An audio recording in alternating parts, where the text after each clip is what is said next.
I guess it was Pac-12 Media Day, when you've had a good week of practice leading up to a game, you've seen it in the games. How would you describe the first 2 weeks of practice leading up to your first 2 games? I know last week we were probably a little. Monday and Tuesday weren't great. I think kind of a hangover from the Cincinnati game, and we talked to our players about that. That you can't let a team beat you twice. So how you train during the week is really how you play on Saturday. So we got to really work on the beginning of the week and making sure we have a good beginning of the week. We didn't have a good beginning of the week last week. So what does having a good Monday mean to you? Just being able to focus and concentrate on what you can control, and what you can control is your effort and your attitude today. So what's in the past you learn from, but then you got to move on. You just can't keep dwelling on. Obviously last week was what happened the Thursday before, or in this week what happened on Saturday before. We got to get on, and our sole focus and attention has to be on Oklahoma. What were your takeaways from watching the film? Same things that happen when you lose football games, the critical mistakes. We lost the turnover battle. We were -2.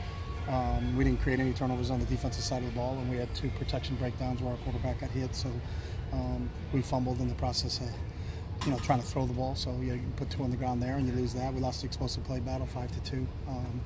Some of that on 2 of those plays it was tackling. Twice we had a shot at him on 1 play. The other time 3 guys missed a tackle. So there's 5 missed tackles on 2 plays.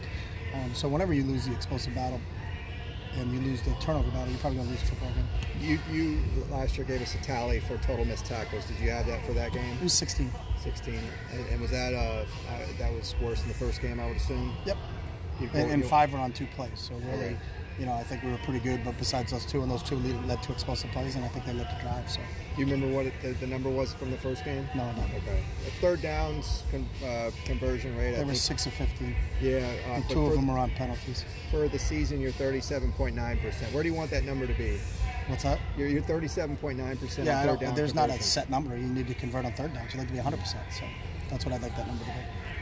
How's the mindset of the team right now? They're good right now. We just had a team meeting, and we're off on Sunday, so we had a team meeting and then position meetings today, so we can go over the corrections and then talk about the day 1 install for Oklahoma. So they understand what the task is, and they're excited about it. How do you keep a team motivated and up? Very easy.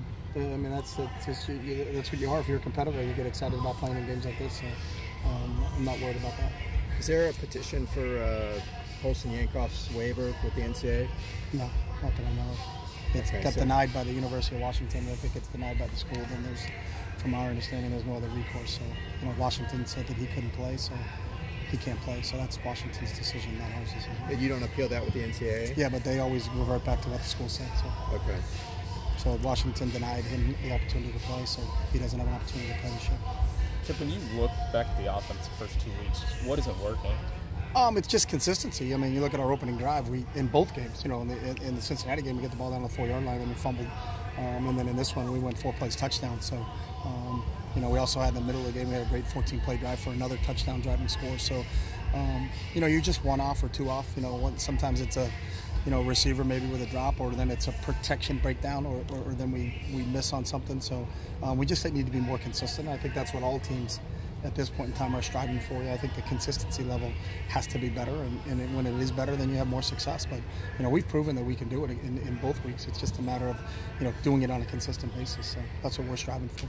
You got some young players out there. Is there any thought that maybe you need to simplify some of the concepts for these guys to help them? No, we're really simple right now. So can't get much simpler than what we're doing right now. So. What did you get from Alec in his first game back? It was good to see, Alec really first extensive playing action. He did some nice things. He got a tweak there in the middle of, I don't think it was the third quarter, but came back and finished out the game for us. So, there's a lot of new faces that are getting opportunities to play, and they'll grow from their experiences. But, I thought Alex competed and battled, and, he'll grow from the experience. So it was good to have him out there. You got him and Sean next to each other, and Sean was better in game 2 than he was in game 1, which is what you're striving for. So, we've got some young faces that are playing, but they're taking advantage of those opportunities. You said after both games that you want to protect Orion better. What can the offensive line do better to be able to do that? You know what I mean? I think just some consistency. You got a good pass rusher. 44 for them was their best pass rusher, and both times he was the guy that, got in and hit Dorian and caused the fumble. So, it's when you go against a good guy, you got to make sure that you're really sound in your techniques and your fundamentals, because that's what wins in those situations.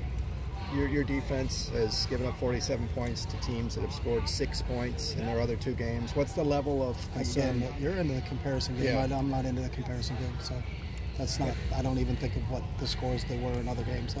I think we played really good run defense again yesterday. I think we held them to under 2 yards a carry. We got to do a better job on the back end in coverage. You're going to see the game much differently than I am, but is there concern that there hasn't been as much progress week 1, week 2 on offense? No, I think you're playing individual teams, and again, please give credit. Cincinnati and San Diego State are good football teams. I think, sometimes everybody gets caught up in, what happened when sometimes you give credit to them. I think that's, Rocky Long's teams have been outstanding ever since he's taken over there, and Luke's team won 11 games 2 years ago. I mean, the year before that. So, we played against 2 really good teams. They were 2 really good tests for us. We don't play FCS opponents, so there's some teams that sit there at 2-0 right now, but they haven't played anybody, haven't been tested, so you don't know if they're good or not. We know we've played 2 really good teams, and we got another really good team coming up. So we're always going to do that. We want to play against good competition, and that's part of the process. So we got to get better, and we got to get better in all areas.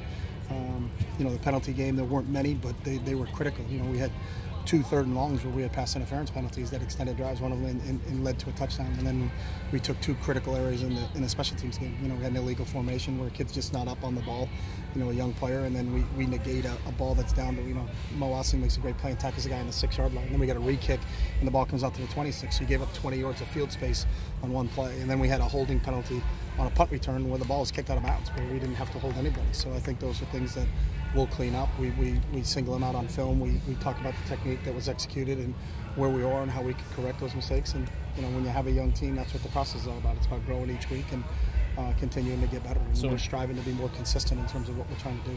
So internally, there's no quote-unquote panic button, but you feel like they're moving in the right direction. You got to have a good Monday. When you have a good Monday, that leads to as the week goes along, and that's what the process is all about. So you don't tear up the root of the tree to see if it's growing. You just keep watering it, you keep growing it and doing what you're supposed to do, and that's what happens over the course of time. I think we all live in a society where we want a quick fix and an instant pill, but it doesn't exist. It's never existed in this game. So you just can't say right now, hey, let's run an entirely new defense and an entirely new offense. You do that, you probably lose by 1,000. So you got to be consistent and get better at what you do and what we're good at, and we got young players that are playing for the first time and they're making experience mistakes, and hopefully that they're not making the same mistakes, and that's when you have issues, when the same mistakes continue to rear its head, when one kid doesn't set the right way and you're getting beat on an outside pass rush because he's taking an inside step, things like that is what you're trying to correct, and our guys have been good, but you need to get more experience and you need to play more. The unique thing about our game, you don't have any preseason games, so you just jump right into it, and some of these kids that are playing right now had never really played in a game. So now when they're playing in a game, and that's when their first time to get these experiences are, and then what they did well, you build upon, and what they haven't done well, then we need to coach them up. So. How would you describe Dorian's performance on Saturday? I thought Dorian did a good job. Completed 69% of his balls. Did not really put the ball in harm's way. Was consistent. I think overall offensively in the pass game, we needed to protect a little bit better. If we protect a little bit better, I think we would have had even better results. So. You talked about not being able to scrimmage SC because the NCAA doesn't allow it. In college basketball, you can have a close scrimmage against another team. Is that something that the NCAA needs to consider in football that can help you out? I'm worried about Monday, big guy. Yeah. So I love and you make me think a lot with your overarching philosophical questions, but we can't get Kosan Yankoff a waiver to play, and he transferred for academic reasons. So the last thing I'm thinking about is trying to figure out if we can get scrimmages against people because basketball does. That's way above what I got. So, we're just going to have a really good Monday today. All right, but I appreciate you making my mind think. Okay? All right, thank you. Thanks.